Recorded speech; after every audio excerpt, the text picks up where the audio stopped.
These are some Dinar Guru updates, starting off with Frank 26. In my opinion, the GOI has pledged to the World Trade Organization a certain parentage of the local currency, 30 to 40% of dinars at a certain value upon admission into the WTO.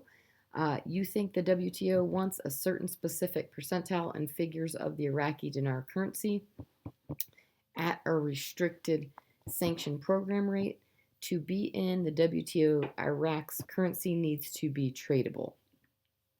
Pimpy article quote Iraq's revenues from oil exports jump 62% in the first half of 2021.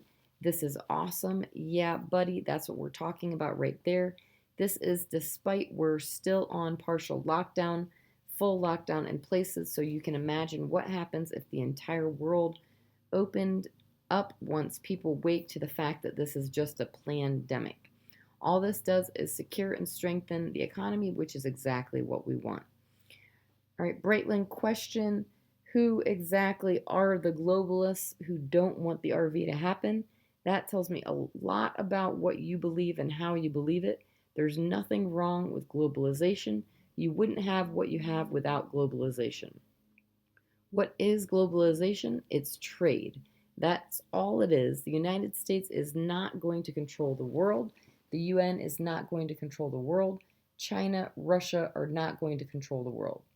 It's all horse crap. So, why would a globalist who does trade internationally want a currency?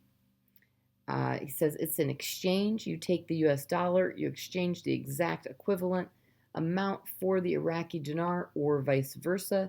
You take Iraqi dinar and you exchange it for the US dollar, the euro, or whatever. It's an exchange. But either way, there's a trade going on. The definition of globalism is trade. That's where it all came from: trade and trade routes and trade empires. The question doesn't even make sense. It's so off. Globalists want trade. They want business. They want to do business with Iraq. That's the whole point of globalism: trade. Militiaman article quote Minister Khalid Batal al Najm will announce Monday on February 8, 21, the details of the responsive document and the reform and recovery plan for the period 21 to 23, which it has completed.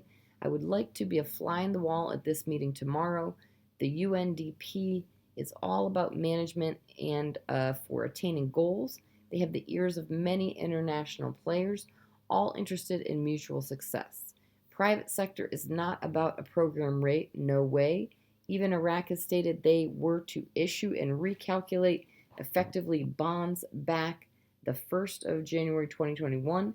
They said it was done to open or activate the private sector market economy, in my opinion.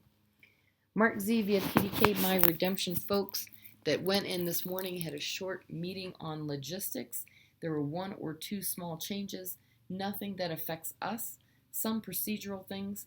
On the banking side of it, they still have great expectations for this week. They do not know the timing, but they are being asked to stay on call. The reason they do this is a majority of these folks work in wealth management, so they are working during the day, and when this occurs, they will go to the centers. Frank 26, in my opinion, for Iraq to be a member of the WTO, their currency needs to be tradable, not increasable, but tradable. I want you to really understand Iraq is Article 8, therefore, ergo, they're about to take their currency, which is toilet paper value, and they're going to throw it out into the international market. The whole international world is pouring into Iraq. They know they're one-to-one with the American dollar. They know they're about to unpeg. All of this is in articles. It's not new about this. The WTO goes in there and says, hey, please, please, please join us. You're a cash cow. All right, Holly says most sources are very quiet, and it's across the board eerily quiet.